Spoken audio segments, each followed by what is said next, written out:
Kommaregler, 5. klasse. Jeg vil i løbet af disse næste slides hjælpe jer igennem alle vores 4 kommaregler. Kommareglerne. Første. Komma ved ledsætningen. Anden. Komma mellem helsætninger. Tredje. Komma ved opbremsning. Fjerde. Komma ved selvstændige sætningsdele. Det er her valgfrit at fokusere på komma ved ledsætninger uden startskomma. Eksempel. Han syntes, at hunden er sød. Hvis far kommer hjem, så lav noget mad til ham. Anden kommaregel. Komma mellem helsætninger. Sæt komma mellem helsætninger, der er forbundet med for eksempel og, men, eller, for, eller så. Det vil sige en konstruktion, et bindeord. For eksempel, skjorten er gammel, men stadig fin. Anden eksempel, kom hjem til mig efter skole, så ser vi film. Tredje kommaregel. Komma ved opbremsning. Sæt komma i opbremsninger, det vil sige, hvor der kunne have stået et, og, men, eller. Første eksempel. Vi skal have boller, saftevand og lagkage. Anden eksempel. Jeg ønsker mig Pokémon, computerspil og penge. Fjerde og sidste regel.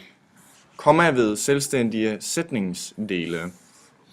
Forklarende og præciserende tilføjelser. Jeg elsker mad, især pizza. Appositioner.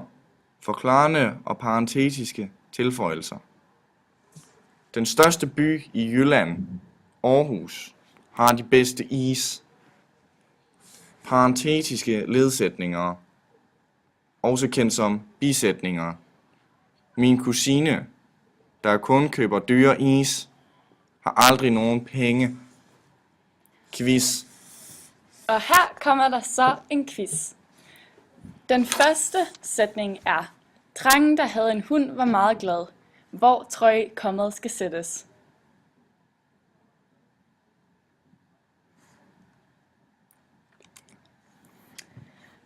Det skal sættes efter drengen, komma, der havde en hund, komma, var meget glad. Dette skyldes, at vi her bruger den fjerde regel med den parentetiske ledsætning. Den næste sætning er: Jeg elsker is, sodavand og slik. Hvor skal kommaet sættes her?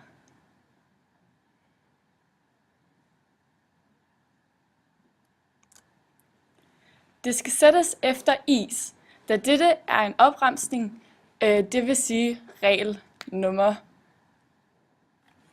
3. Den tredje sætning er: Pigen, der sidder på sofaen, er min veninde. Hvor tror I kommaet skal sættes her?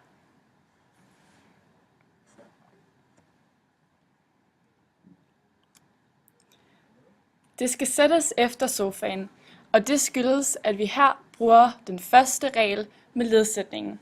Vi kan her sætte pigen, der ikke sidder på sofaen, er min veninde. Vi kan altså sætte ikke ind mellem pigen og sidder. Det var helt okay. Okay. Den fjerde sætning er så: Vi kan stå på hænder, men ikke gå på line. Hvor skal kommaet sættes her?